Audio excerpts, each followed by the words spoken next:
So we need to be able to recognize experimental variables when they're not obvious. A lot of the experiments we have talked about have been pretty obvious.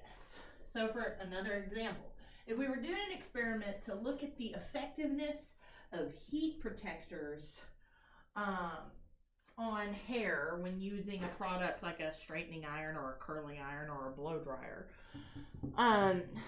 the variable that we would learn from would be different heat protectors.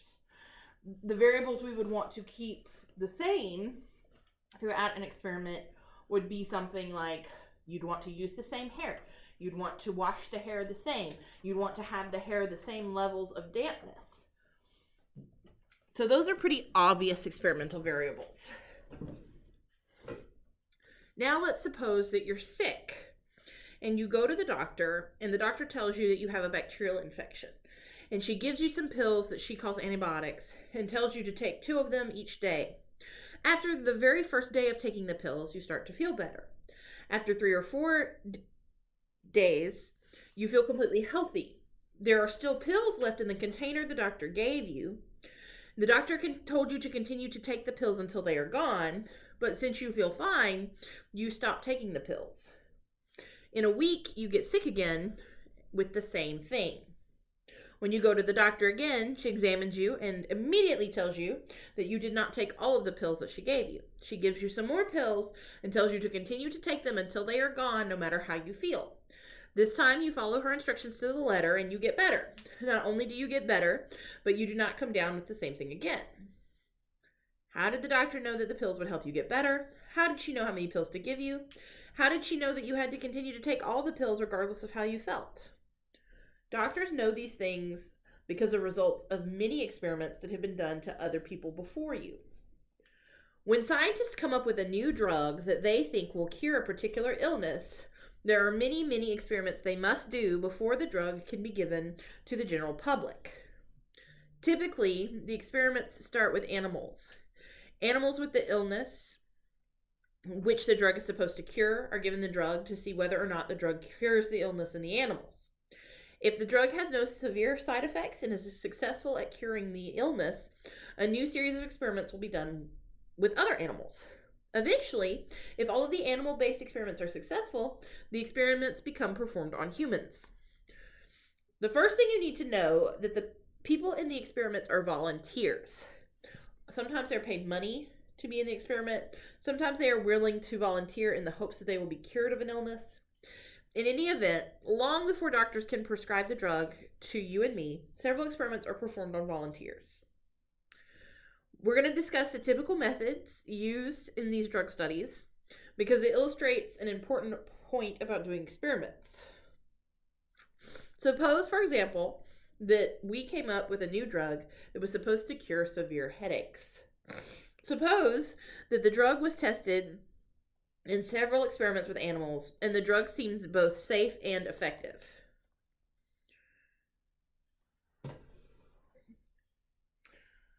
Eventually, it would be ready for human testing. Now, to test it on humans, we would get a group of volunteers, all of whom had trouble with severe headaches.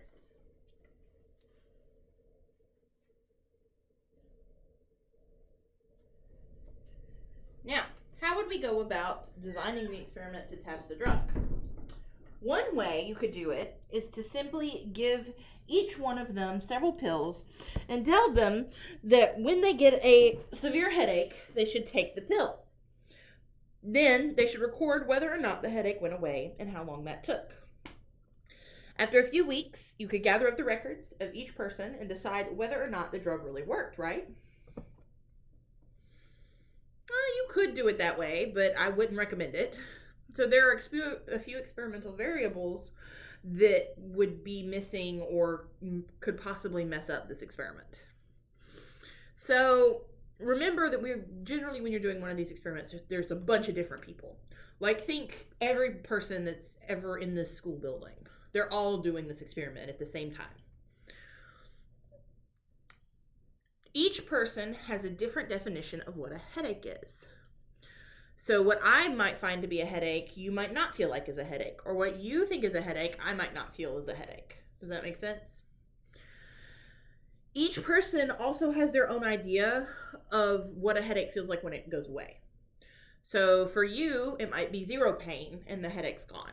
For me, it might be pain is like at a 2 or a 3 and the headache's gone because I can function at that pain level. Does that make sense?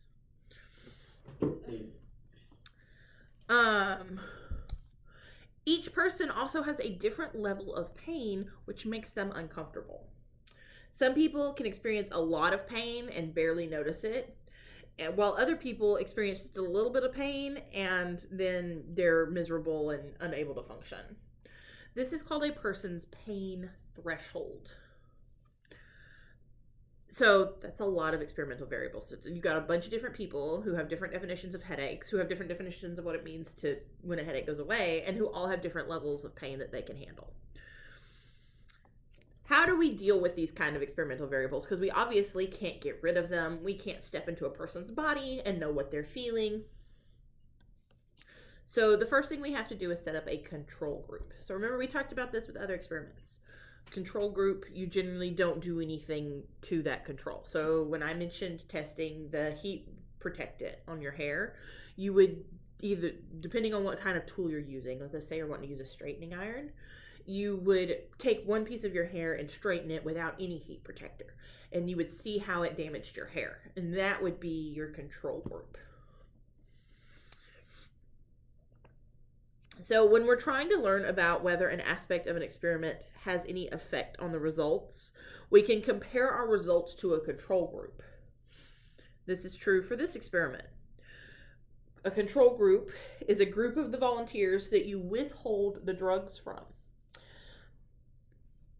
And you compare the reports from the control group to the reports of the volunteers that took the drug. If the reports of the volunteers who took the drug differ dramatically from the reports of the control group, would you say the drug had an effect? So you have a control group who you don't give the drug to, and you have the other group that you do give the drug to. If the group that you gave the drug to has wildly different results from the control group, would you say that the drug is working? No. Why? Because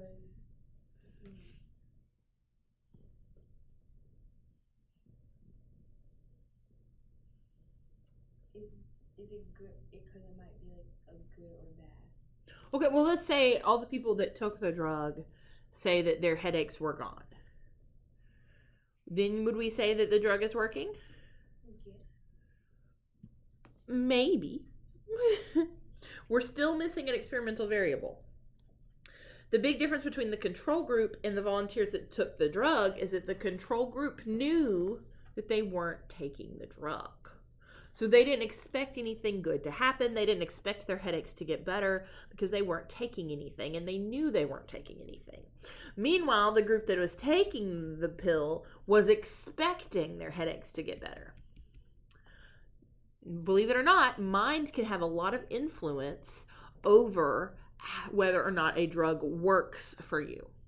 So if you were expecting a drug to work, sometimes it can work. That's why sometimes people give people placebo pills. What is that? So a placebo pill is generally what's called a sugar pill. So it's made up of sugar. There's not really anything in it that will help. There's no drugs.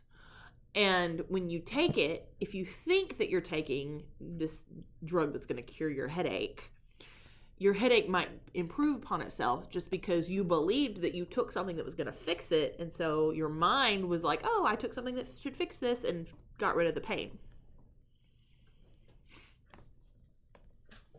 So the way we cover that experimental variable is that we separate people into control group and we separate people into taking the drug group. But the control group are given placebo pills. And they're told that it is the real drug. They don't know they're a part of the control group. So you bring all these people in for this experiment, you separate them, but you don't tell them that they're separated. And then you give one group sugar pills, and you give the other group the actual pill, and then you make note of how well both things work. So if both of them are starting to feel better, but you know you have the control group that didn't take anything, it's got a placebo effect. Placebos are made to look identical to the other drugs, so you would have no idea if you were given a placebo. Um,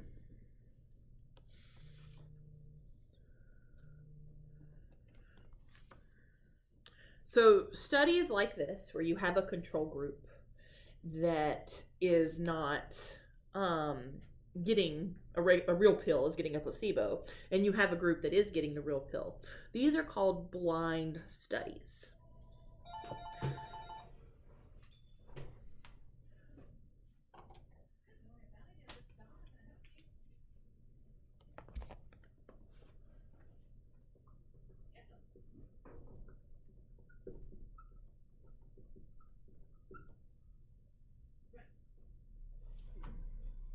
Do you want me to take notes on this? This needs to go in your study guide, in your definitions.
So the term blind study comes from the fact that participants are blind to the details of the study.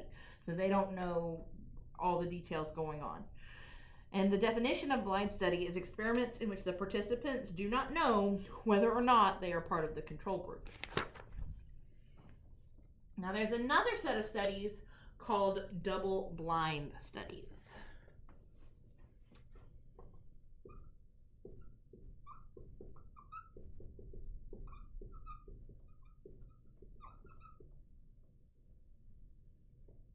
Now, double-blind studies are experiments in which neither the participants nor the people analyzing the results know who's in the control group.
So, as long as the person who is giving the experiment knows who is a part of the control group, so who got the sugar pill, and who is not, who got the real pill, this might also examine the way the person giving the experiment examines the report.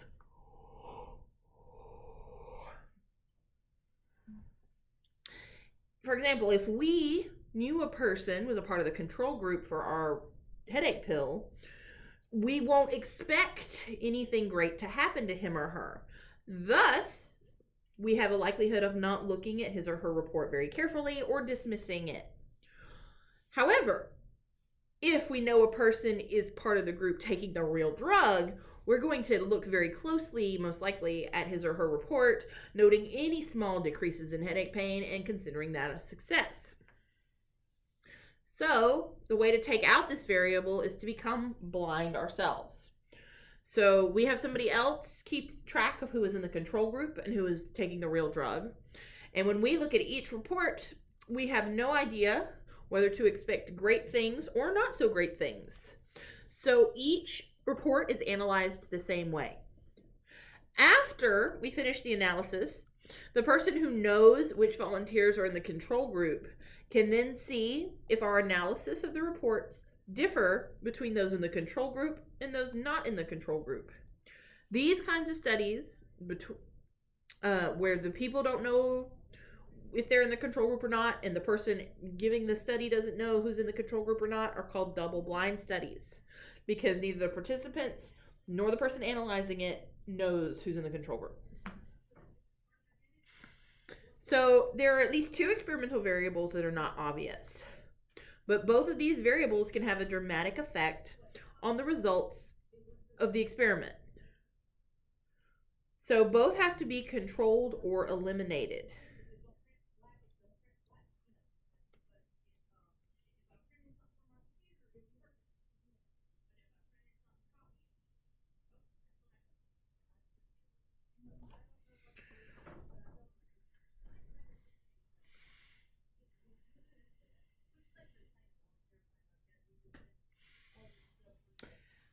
So these experiment variables exist in the experiment because the data is subjective. And remember, we talked about this before, the difference between subjective and objective data.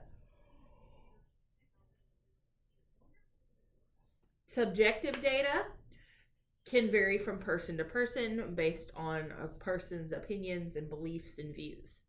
Objective data is cold, hard facts.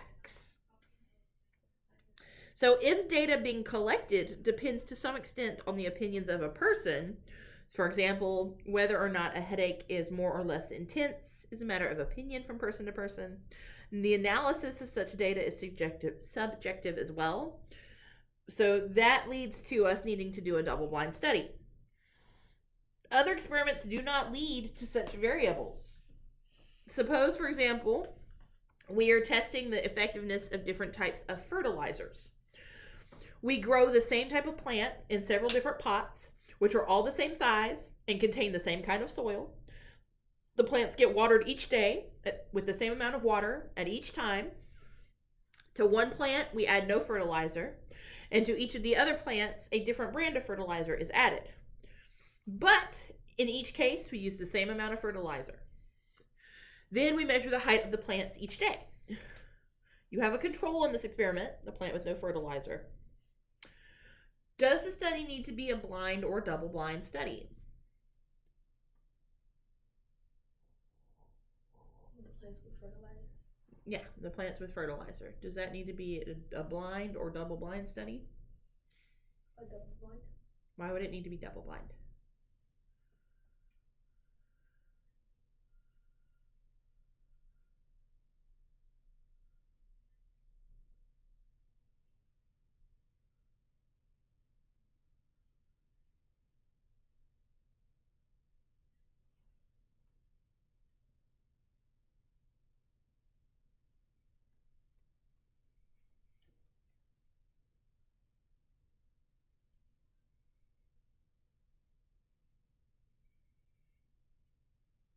No, it needs to be a blind study. Okay, why does it need to be a blind study?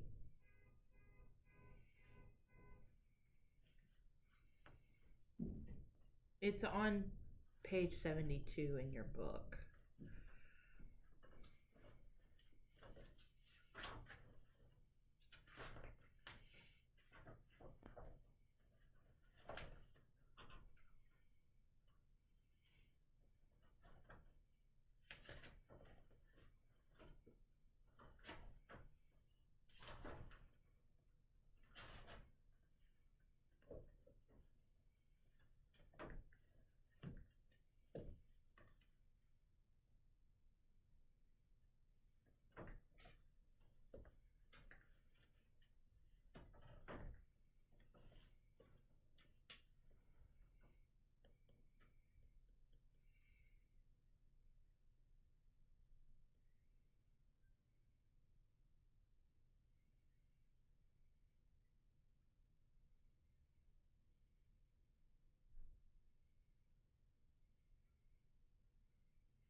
What's the question? Does it need to be a blind or double blind study? It needs to be a blind study because it's objective.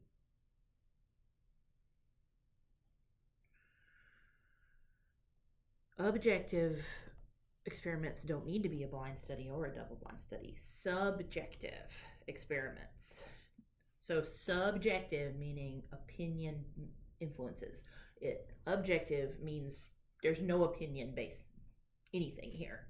For fertilizer, no opinion based. He's measuring. So the data he's collecting is numbers, things that you don't change based on how you feel. You might like a fertilizer, but if the plant that's getting that fertilizer isn't growing as tall as this other plant, the numbers aren't going to change. Does that make sense? So this experiment with the fertilizer doesn't need to be either blind or double blind. And remember, in a blind study, the person doing the fertilizer would still know. A double blind study would be the one that he doesn't know. Blind refers to the people participating in the study or in the experiment, not the person giving it. Double blind refers to the person giving it. Does that make sense? So subjective, based on opinion. Objective, based on fact. So when you're designing an experiment, you must think carefully about whether or not the data taken is subjective. If it is, then the experiment should be done in a different way than if it is objective. So let's look at let's look at study guide questions 11. A new fat-free potato chip comes out on the market. A few months later, there are reports that some people get severe stomach cramps 1 to 4 hours after eating the chips. You must do an experiment to see if the chips cause severe stomach cramps. A group of people volunteer for the study. Describe how you would design the experiment. Also, indicate whether the experiment should be blind, double blind, or neither. So think about it, and then how would you design the experiment?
We're going to finish before we go.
How are you designing your experiment?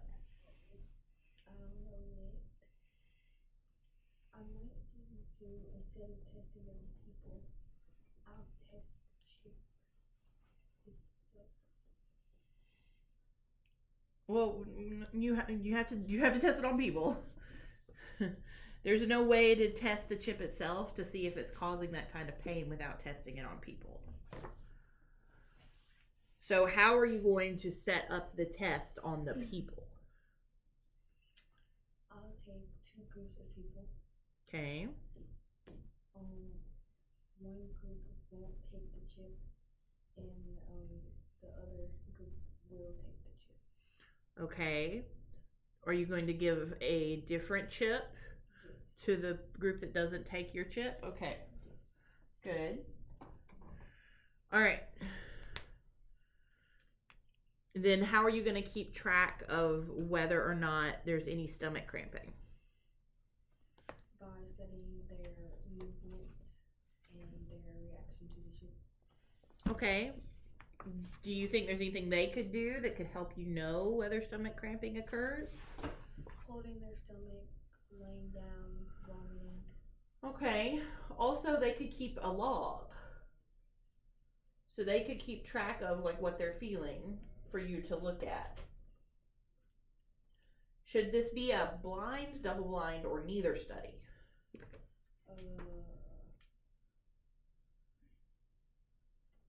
Double blind. Very good. That's right. Should be a double blind. 2 groups of volunteers.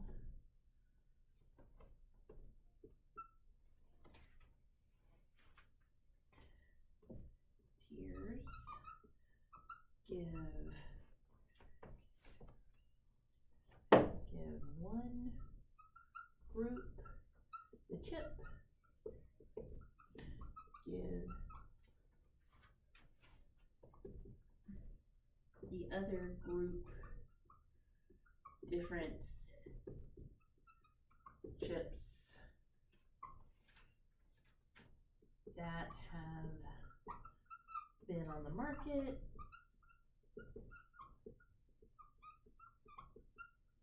for a while. Observe the 2 groups.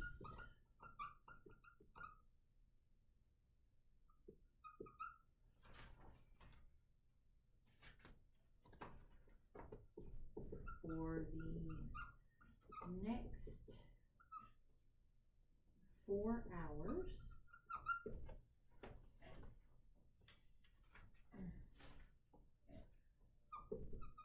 This should be a double blind study.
Okay.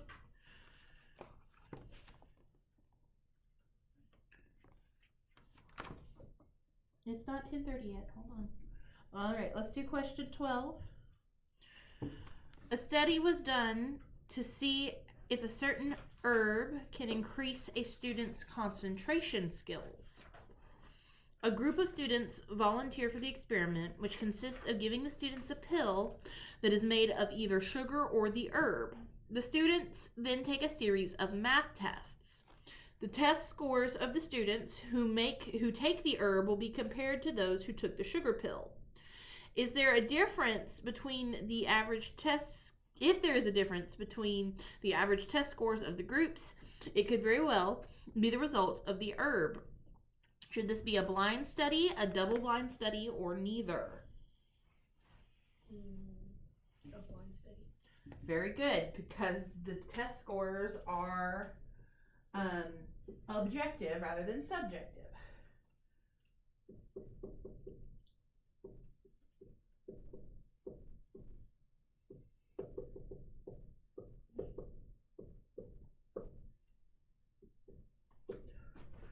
Okay, question 13. A farmer has 4 different cornfields. The government pays him to experiment with 3 different kinds of herbicides, weed killers. He sprays nothing on one field, and he sprays each of the other fields with a different brand of herbicide. He then records the number of tons of corn that he produces from each field and reports back to the government about which herbicide produced the best crop. Should this be a blind study, a double-blind study, or neither?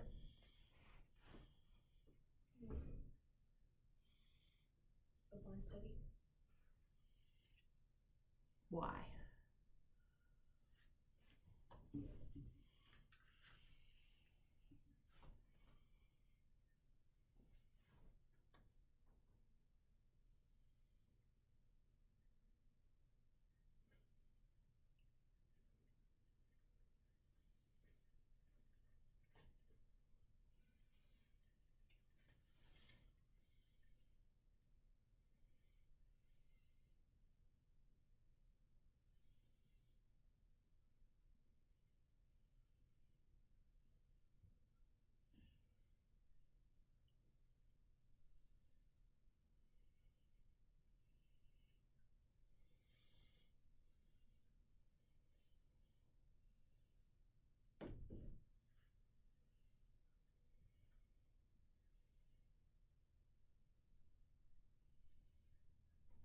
Double blind. Why?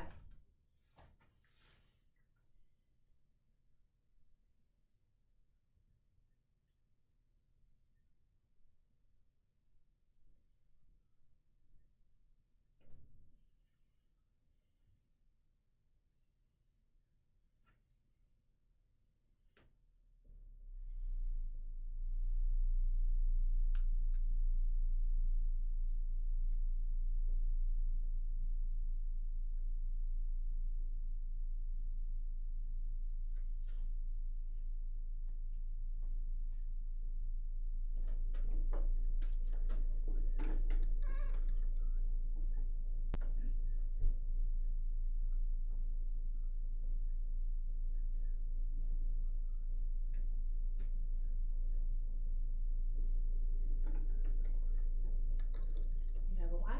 No.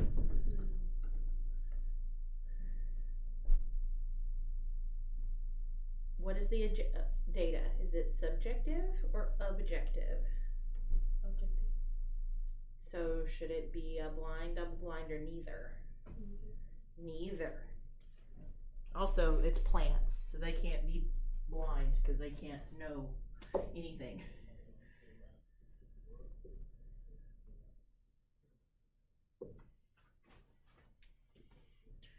Okay, then question 14. A researcher is trying to determine if there are any differences between the social skills of homeschool students as compared to publicly schooled students. She plans to get a group of She plans to get a group of publicly schooled students and a group of homeschooled students together and observe how the children play with one another. She will record her observations and then try to see if the ways in which the homeschooled children interact with others are different than the ways in which publicly schooled children interact with others. Should this be a blind study, a double blind study, or neither?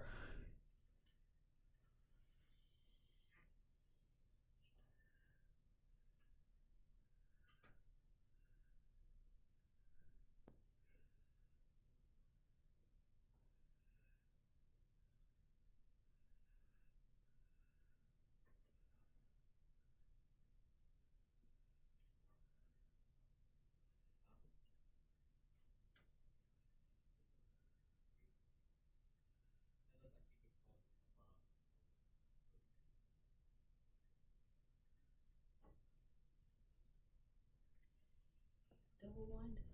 Very good.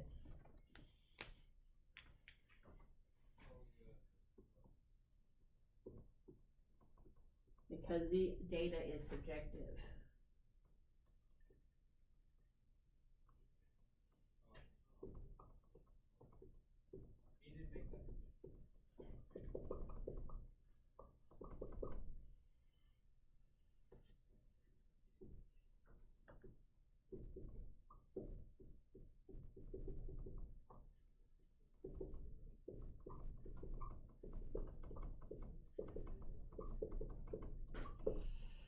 Okay, last one, question 15. A scientist comes up with a revolutionary drug that he thinks will allow people to lose weight without dieting. They simply need to take the pill and their excess weight will slowly disappear. He decides to test the pill by getting two groups of volunteers together. The first group will take a pill that is made up of sugar, and the second group will take this new drug. Each volunteer will be weighed once a week for 12 weeks. Should this be a blind study, a double blind study, or neither? What results will indicate that the new drug is effective? Their weight loss. Okay, yeah, the weight loss will determine. Should this be blind, double blind, or neither? Blind. Blind, very good. Because while the data being collected is objective, we still don't want the people to know what they're getting.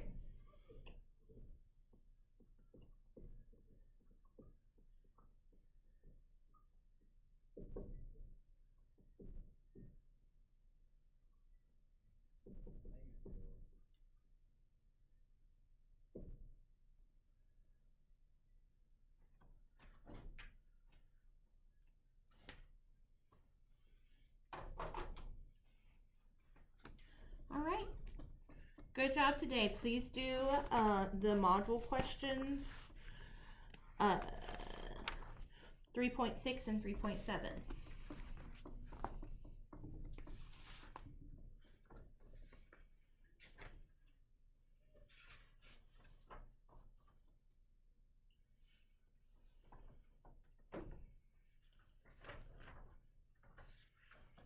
You have a little bit of homework for English. Do your vocabulary and then do these 2 pages. Okay.